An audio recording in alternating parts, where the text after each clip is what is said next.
Good morning, everyone. You know, when I first began to write this speech, I thought I'd do some research. I started by Googling how to write a valedictory speech. There were several hits, but nothing was remotely useful. Then I thought, maybe I should read some famous speeches by Martin Luther King Jr. or John F. Kennedy. I even considered starting off with one of their speeches and then cracking some joke about my inability to write my own.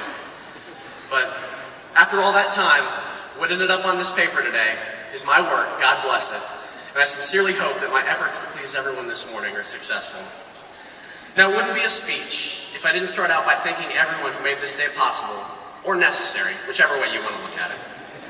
The administration at the high school, the school board, the staff here at Prestonwood Baptist Church, and countless other people put this together for our class today. They put in hours of work to ensure that everything ran smoothly. Although we may not say it to you as often as we should, or we may never say it, but we truly are thankful for everything that you do.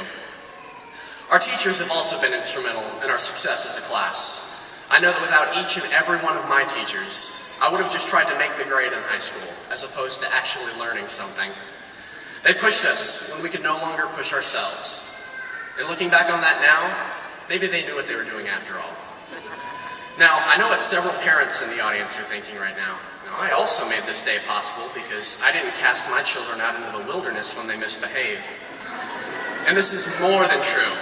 I'm lucky my parents loved me enough to endure my heathen behavior when I was a child. They put up with me when anyone else would have disowned me. For this and for numerous other reasons, I say thank you, Mom and Dad, and that I love you both more than I could ever know. And besides, if it weren't for my mom, my stepmom Catherine, and my girlfriend Katie, my unfashionable self would probably be wearing a purple shirt under this blue gown. And now, for the purpose of my speech, to hand down whatever knowledge I've gained over the past 4 years and try and convince you all to become doctors or big successful business people once you leave here. But in reality, I don't think I should do that. In fact, I'm not sure that I know anything about going off and earning a living that any of you could not already tell me.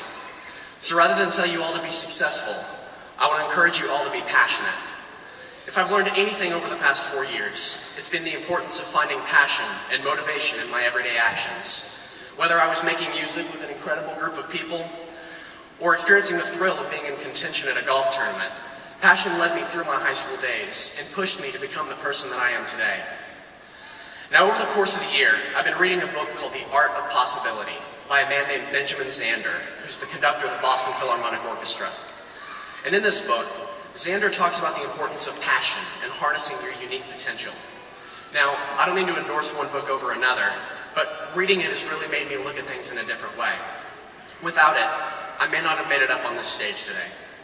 Now, with that in mind, I sincerely hope that each and every one of you can find those things in your lives that you're passionate about.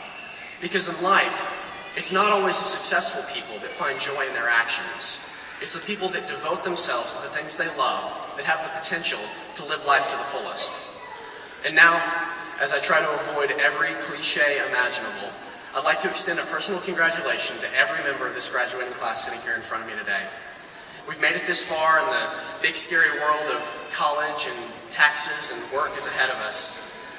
But if ever we lose our drive for excellence, we can always revert back to what we learned here at LEHS. Because together, as the Little Elm High School graduating class of 2010, we can and we will shock the world.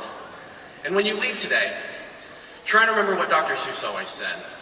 Don't cry because it's over. Smile because it happened. Thank you.